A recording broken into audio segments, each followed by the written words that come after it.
Welcome, friends. Whether you're out on a walk, running errands, or relaxing at home, it's wonderful to connect with you. Joining us today is Kate Semeniuk. Kate, did I pronounce that correctly? Yes, absolutely. Now, Kate, you are a rapid transformational hypnotherapist. Yes. And I want to hear that is so interesting. First of all, explain to my listeners what that is, and then we're going to have some good conversation about how you got to that place. Yes, thank you. Thank you, Donna. It's so nice to be here and to share, another tool, right? How to help yourself. Yes. Yeah, so hypnotherapy and RTT hypnotherapy is just another tool of helping your mind. On a little bit of maybe the same level, I would say, but another tool to get to the root cause of the problem. You probably have seen those clients who seem to know everything. They know what they need to do. I need to set the boundaries. But why I don't do that, right? So my job is to help them maybe see what they don't see.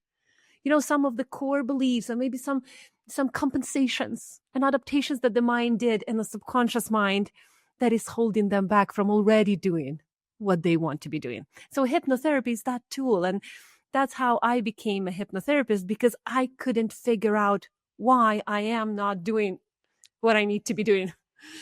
And I knew the theory of it, and I knew what I should be doing in practice. But somehow I had lots of things holding me back. And so when I tried hypnosis for myself, I was like, wow, this is cool. I want to do that. I want to help clients with that as well. That is fantastic. Oh my gosh. So, because I wanted to have you on the podcast because I see that in my clients and my patients as well, because like you pointed out, they can know they need to be able to set a boundary. They can know logically that they need to say no, or to say, set that boundary with someone in their work life or in their personal life, but at the same time they are having a very hard time doing that. And so I do a lot of work with my clients that I feel like represents sort of what you're talking about in terms of the going into the subconscious and looking at what is in there that is holding me back. That is fabulous. Yeah, because we can think we're supposed to do something and we're not doing it, and we can't figure out because it's not logical. These parts of us are not logic based. Exactly. Yes, they actually are counter logical. Yes. The logics are like, well, I need to do it. But subconscious mind believes like, no, you're still a child. You still need to, surrender, for example, or go with whatever other people say.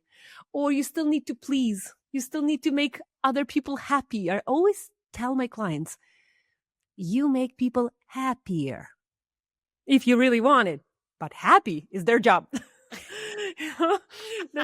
People say like, well, I'm in the relationship because my partner makes me happy. I was like, he makes you happier.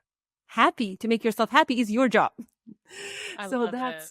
Yeah, I love it too. It resonates with me as well. Every time I try to please, to make someone happy, I was like, hey, Kate, it's their job. You can only elevate whatever is there already. I love that. And so subconscious mind works a little bit counter effective on what the logic believes in. Logically, we know like, oh, I need to be standing up for myself. But subconscious mind still believes like, no, you can't. You still need to do something that you used to be doing, because subconscious mind, the 90% of our mind, doesn't know time. Yes. So it doesn't understand whether you're 5, 8, 12, or 32 or 42. Mm-hmm. So it's going to regress you back. And how people say, well, every time I'm in a social situation or any time I'm with my partner and trying to resolve the conflict, it's like my logic out the window. It's like I'm just regressing myself. Yes, actually, that's what subconscious mind does. It regresses you back to the automatic responses and triggers and reactions. So in order to have the coherence, let's just say, right? So your logic to work with your subconscious mind and give you what you want, you need to make them friends.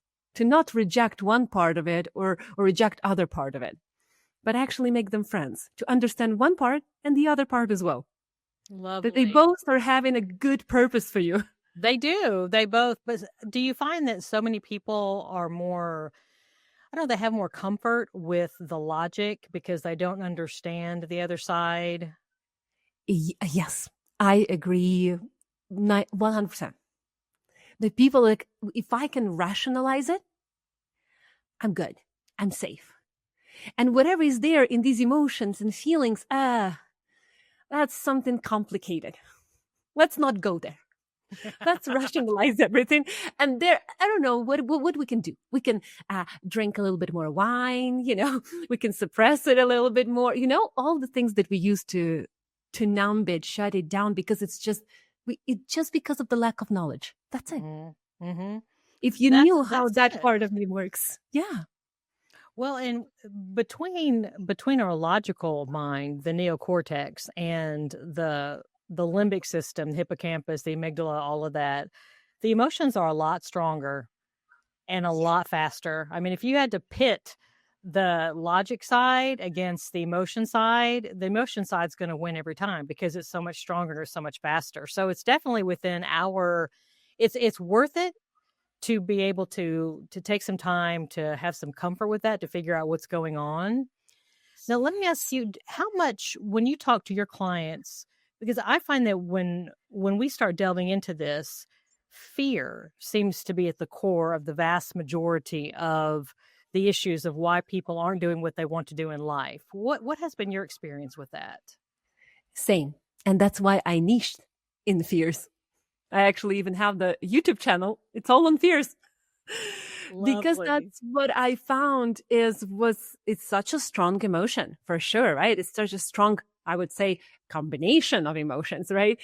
But it's our survival strategy. And sometimes, and we give it a full control when we're kids, because that's the only strategy that really keeps us, right, safe when we're kids. And so we give it too much control even when we are growing up. And that's what I found, that when you told that emotions work a little bit faster than the logic, I remember the research that they did. I think it was Boston University, when they actually measured that. I think it's 2 to 5 seconds. So the emotion we will react, and only 2 to 5 seconds later, the rational mind kind of kicks in. But because we are so overwhelmed now by the emotion, whether it's guilt or anger or frustration or fear, we can't even really switch on that. Like we can't even go into neocortex and really, what just happened? What I was just triggered by. We don't even have that. But we actually, that's why people say, well, you need to create that space between the trigger and the reaction. That's what psychotherapists are actually teaching clients. Create that. Take a breath. Be more mindful. Become aware. All of that, right? Create that 2 to 5% of seconds. Sorry, space. Well, for you to choose the reaction. Yes, so that's not, it's more of a response versus a reaction, because it's sort of like when you're saying the word trigger. I mean, that word is when that one of those younger selves, one of those younger parts of us takes over. I like to use the boardroom analogy. It's just like they take over the boardroom. They've got the mic, and that's what triggering. It happens to all of us.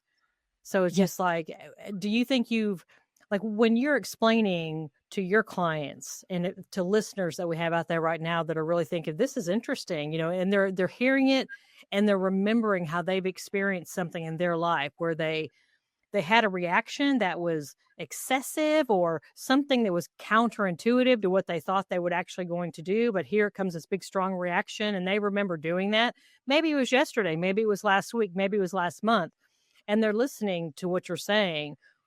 What words of encouragement, what words of explanation could you share with them to kind of give them some more calmness about what's actually going on there? Yeah, usually the best thing that worked for clients is to tell them that there is nothing wrong with them. That it's just the quality of the thoughts. That's it. So there is absolutely, because people say, what's wrong with me? I'm so reactive. I look at other people. They seem to be not as reactive as me. You know how we compare ourselves? So everyone is normal, but I'm not specifically not normal, especially not normal, right? And so they put it and they identify that same thing, that the biggest struggle we have, right, is to identify ourselves with some parts of us. And so we identify. It's like, oh, that's me. It's something. I'm the problem.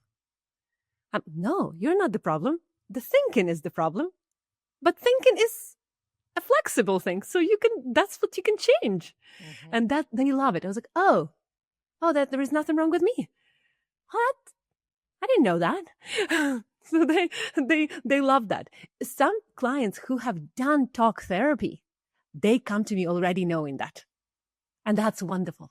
Like, I don't have to spend that time, to explain the basics. So I love when clients come to me after talk therapy, because they're psychotherapists now themselves. They know all these things, right? They know how the mind works. They know how to become more aware. They just have that same something that is very stubborn. Let's just say some really stubborn thought or the belief that is still, the mind kind of helps. And subconscious mind has a purpose. We feel like it's holding us back, but it actually has a purpose. Mm-hmm. And in the hypnosis, I actually help clients understand, hey, let's find the purpose of your subconscious fear. Mm-hmm. What is and here where it comes, the biggest fear, by the way, and primarily I found it with women, is that I can't say no, cannot stand up for myself. I seem to be very quiet or shy, or I know what I want, but I can't get there because, something is holding me back. I can't put up my boundaries, right? In front of my parents, friends, partners, co-workers, managers. And so they believe that what is happening in that. And I noticed that because personal boundaries, if you take it to the child's time, to the baby's time, it's that anger. Isn't it that babies who were toddlers, terrible too, they're like that anger. Mm-hmm. It's like a bubble around us that we push things that we don't like away, and how often it is suppressed for us. Or that boundary when we couldn't protect ourselves, we couldn't express a very healthy emotion, anger. And I noticed that in clients who don't have who don't feel the personal boundaries, right, or they don't know how to stand up for them, how to actually even know what their boundaries are, I find that they have a very huge suppressed anger, and they have that deepest frustration. And usually because they couldn't direct that anger at someone to protect themselves, at the abuser or at the strict parent or whoever, sibling, they turn it towards themselves.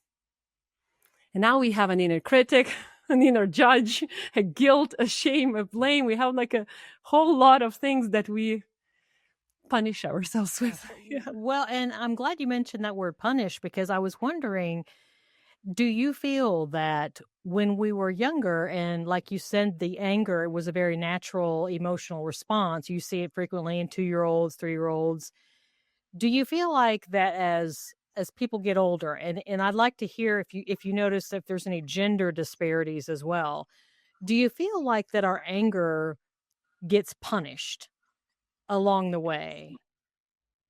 Yes. Emotion and anger is a natural emotion. If we take about guilt, like it's good to have guilt when we hurt someone to understand the morals of it, but it's good to let it go. You kind of apologized if you've hurt someone, right? And then you're like, okay, there's nothing wrong with me. It was just the triggers, and I apologized, and everything's good. We resolved the conflict. But something like anger, it's a very inconvenient feeling for parents. Such an because they don't know what to do with it. And the parents feel it's a disrespect. I'm not important. I'm not, the parents start to shut down that anger for sure. And they might do you think they get embarrassed sometimes, maybe in social scenarios, by their children's anger? And here comes, the social standards, right? Mm-hmm. The reputation, what other people will say. So, of course, if it happens, especially in the social setting, it could add up to the traumatic experience for the child. because now they will be having fear of public speaking, right? Fear of speaking up, introducing yourself, fear of if people are working as sales managers, right? It's hard for them to really know their value. Like, so there's a lot of that punishment of anger in a social setting that plays a big role then in That's how we see the true. world later. Yeah. That's it. That's it. You mentioned personal and you mentioned, in the business space and the workspace. I'm wondering if we could take a moment and just kind of go back down memory lane for you, Kate, and help us to understand how you went from business background to being in hypnotherapy. That's quite a little journey. That's not adjacent to one another. So what was it that piqued your interest and got you to put in that time and money and energy to become a rapid transformational hypnotherapist? Yeah. So usually when I was back in Ukraine, that's when I had my business. And I had a team of around 8 to 10 people.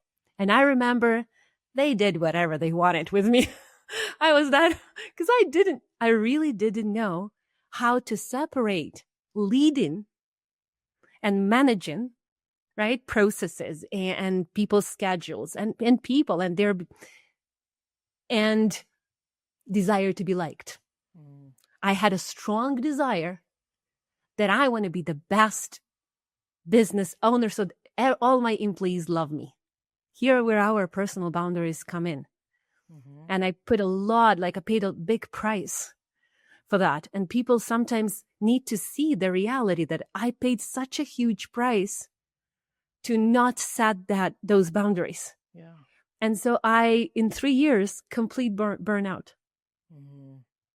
Because that's the expense of my health. It's at the expense of my thinking because I had lots of thoughts. How can I accommodate that person and that I wanted to accommodate everyone's requests. Right. And I didn't want to be too straightforward. I wanted to be a kind leader. I didn't understand that you can be a kind leader and you can also be, a great leader who actually knows their boundaries and people do respect them if they see them. But I just didn't know. So in 3 years, complete burnout. And I decided that, Canada will save me. If I move to Canada, that's where I'm going to be happy. You know that narrative that people have in their head. I'm going to be happy when. I'm going to find a partner, when I'm going to have more money, So that was my thinking. Very unconscious programming. I'm going to be happy when. And so I decided, okay, Canada is going to make me happy. And so I come to Canada. The first year, it's like a honeymoon. And then I go back into managing role here in Canada. And I realized that nothing really changes.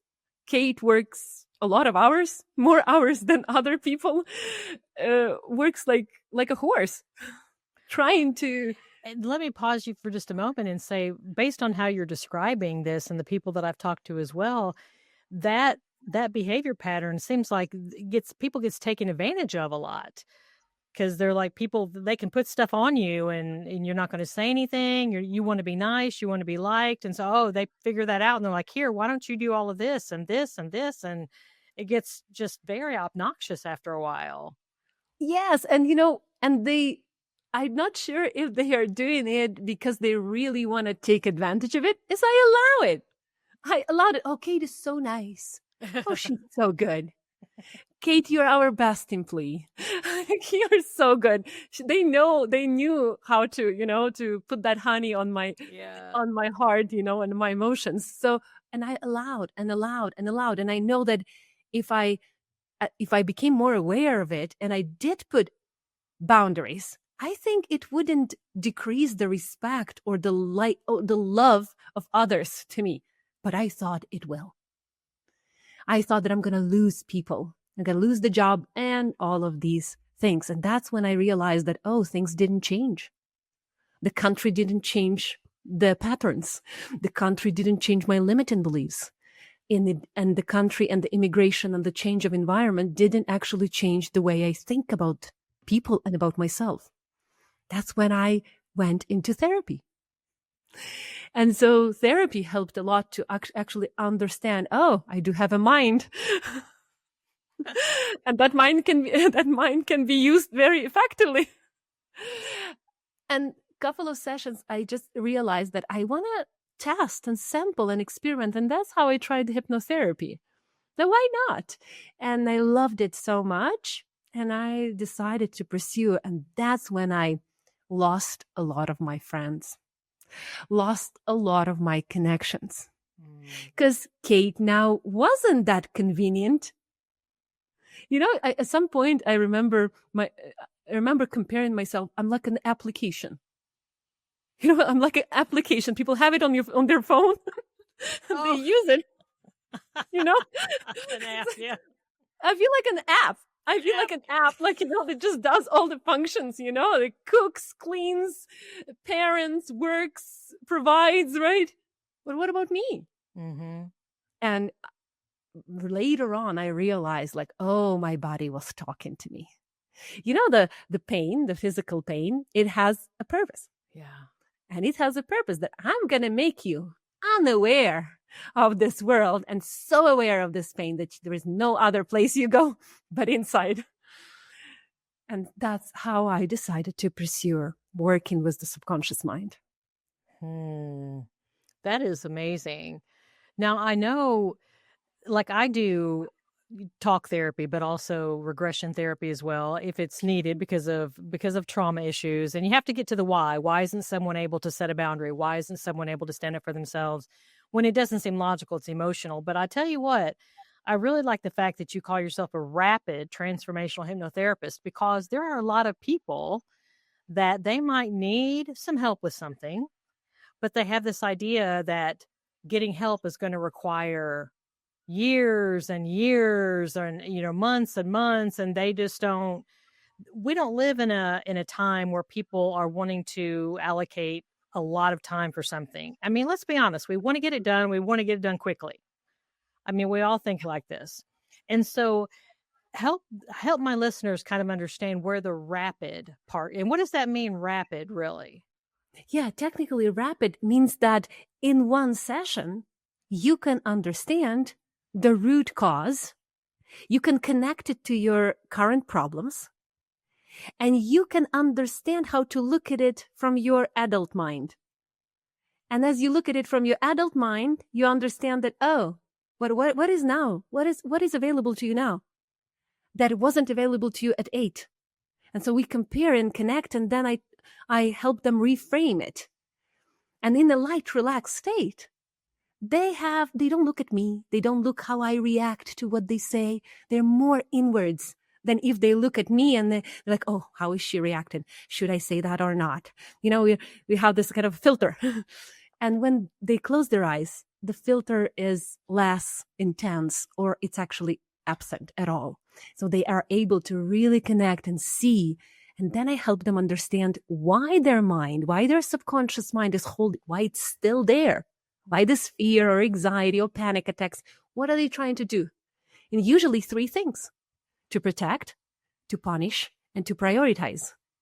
And when they understand, like, oh, I'm having this phobia because that phobia brought me attention from my mom when I was 5.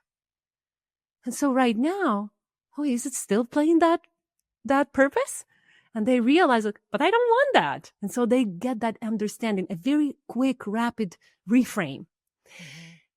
It also, you know, that mind loves what's familiar. And that's what happens after any sort of sessions, whether it's hypnosis or whether it's talk therapy. As people come home and they're like, yes, I get a grip of my life now. And then first trigger, they drift back. Right? Or they're like, oh, for a couple of days I was okay. But then something happens. So that in order for that to be more permanent, mm-hmm. I make them the recording, the self-hypnosis audio that they listen to for 21 days with all the things that came up in a session, but in a very positive way. I'm talking right to them. I'm saying their name. It's like a self-hypnosis. They listen to it for at least 3-4 weeks in order to kind of wire that brain, like fade those old thoughts and build new ones. That's what I found creates the rapid change. Nice, nice. I like that. That's so appealing and so true. Now, what do you feel like? How does childhood trauma impact our ability to set boundaries as an adult? Mhm. Ex- I think that it has all to do with how we, childhood trauma has all to do with how we set the boundaries. The experiences that happen in our life back in the childhood and the environment we were in, because I've had two clients with the same, very, very similar set of experiences in childhood. However, one had a loving uncle who actually kind of supported him through that challenge. And another one didn't have anyone. Both of them have a completely different perspective on their past. One was having like, yeah, I understand that really affected me, but I knew I will be okay. And another one who didn't have the support, or at least one loving, supportive, it could be a teacher, a coach, a friend, a sibling. They formed the belief, oh, I'm not going to be okay. I'm not worthy. I'm not worth of anything. It's going to be like that forever. That's the only thing I'm worthy of. So it's very important, of course, if we had at least some sort of support, but the way we form the beliefs at 8, 12, 5, 6 is a completely different how you would form them now. Mm-hmm. And so when we form them, it's only such a limited information. It's black or white. Think about the kids like, oh, okay, I'm not good enough. Or like, oh, yes, of course, yes, I'm stupid. Or I shouldn't feel my feelings. Or I'm not safe. I should be pleasing others. Should be making others happy. So we're very black or white. While now we can form different beliefs. So it's as childhood trauma has all to do with how we then perceive other people and our relationship with them.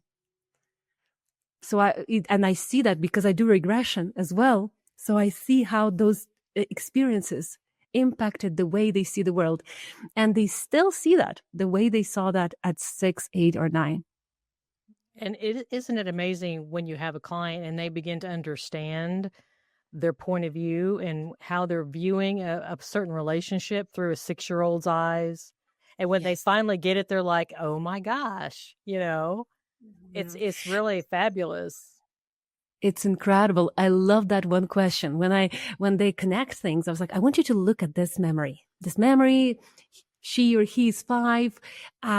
Look at these memories and look how that child started to believe that they're not good enough, or they're not worthy, or they are not loved or not lovable.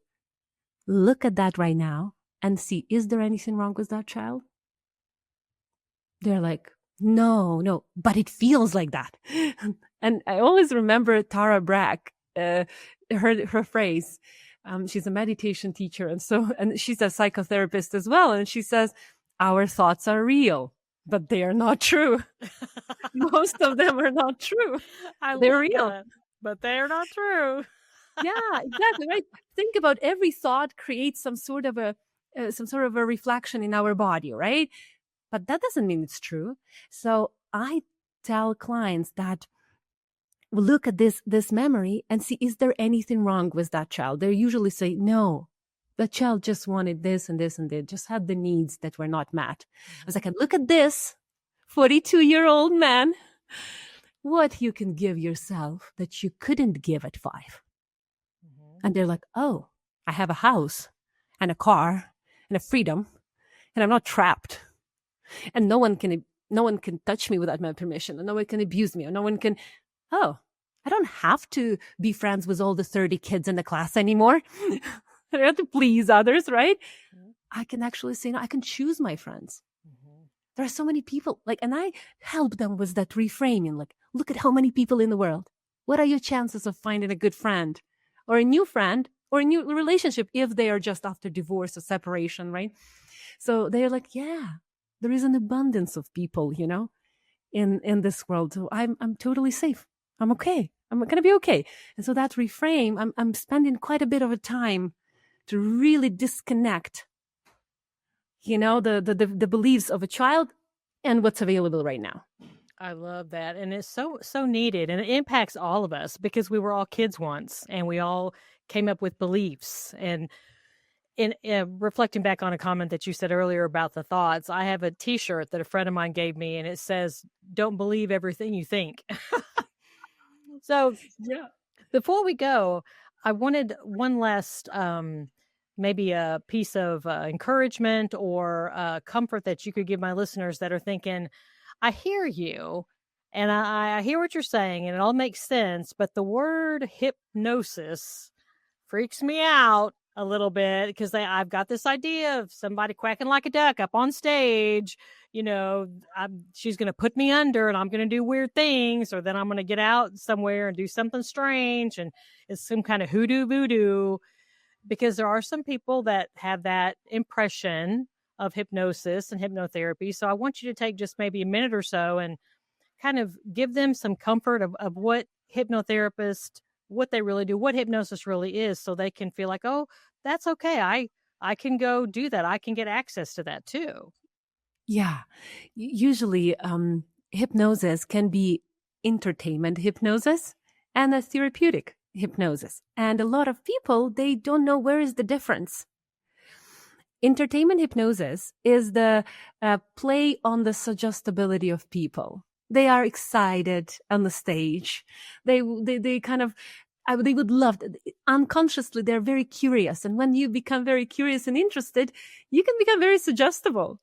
And it's not like you won't be doing something that harms your body and is harmful for your life, but you will do these things like, quacking or acting like an animal or something like that. Therapeutic hypnosis is a therapy. Is a therapy in itself. It's a natural state of mind. People, when they meditate, they also go in a light hypnosis. People who sleep go in a deepest trance. So we are shifting between the states of mind. We can be watching a movie and we are so interested in the movie that we don't even hear the voices on what's happening in the outside world. That's a state of hypnosis. I would say hypnosis is a state of hyper focus on something inside. So it's a wonderful feeling of regaining back control over your mind.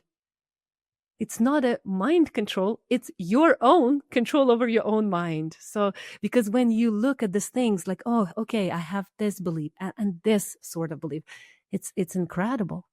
And people are very, very aware in the hypnosis. They're very relaxed, but very aware. Mm-hmm. They can open their eyes at any moment. They can move around. Some people feel very relaxed. People feel hypnosis very differently based on their own needs and their own biology, physiology, but it's still a very natural state of mind. When we are so suggestible to the advertising, we already been brainwashed. If people are afraid of brainwashing, they need to look into all the other things that they are brainwashed into. Good point, Kate. All right, so I have your website, and it's Kate Semeniuk. Yeah. And okay, listeners, no worries. I'm going to have this in the show notes, so you don't have to worry about how do I spell that. So has your name, katesemeniuk.com. Is that correct? Is that where you want the listeners to go if they're thinking, oh my gosh, Kate said some awesome things. I want to know more about her. I want to visit the website. I want to find out a little bit more information, maybe like become a client of hers. So that's where they would go to get more information about you and what you have to offer. Is that correct? Yes, absolutely. Kate Semeniuk, they can visit the site, look at all the things that I'm offering in terms of working with your subconscious mind. I really do recommend going to talk therapy. Because when they come to me, these clients after talk therapy, it's like this to change the perspective. Because first, they already have a level of trust to someone. They've had therapists, they were able of like, I can open my mind.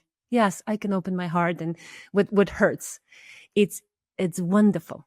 And then when they come for working with their subconscious mind, it's just this little stubborn beliefs and thoughts that we have.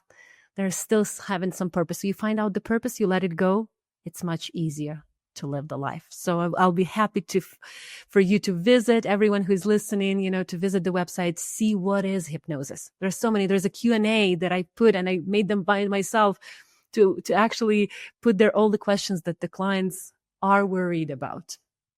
Nice. Kate, I so appreciate you being willing to spend your valuable time, energy, knowledge to come here and be with me and be with my listeners on Phoenix and Flame. Thank you very much. Thank you. Thank you, Dana, for inviting me.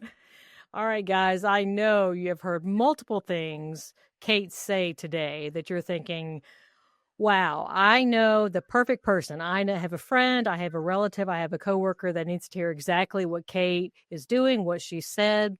Take this podcast episode, copy and paste the link, send it in text, send it in email, put it on your favorite social media platforms so we can grow our Phoenix and Flame community to let people know you are not alone. I hope your day has been great. I hope the rest of your day is fabulous. I'm Dana on Phoenix and Flame.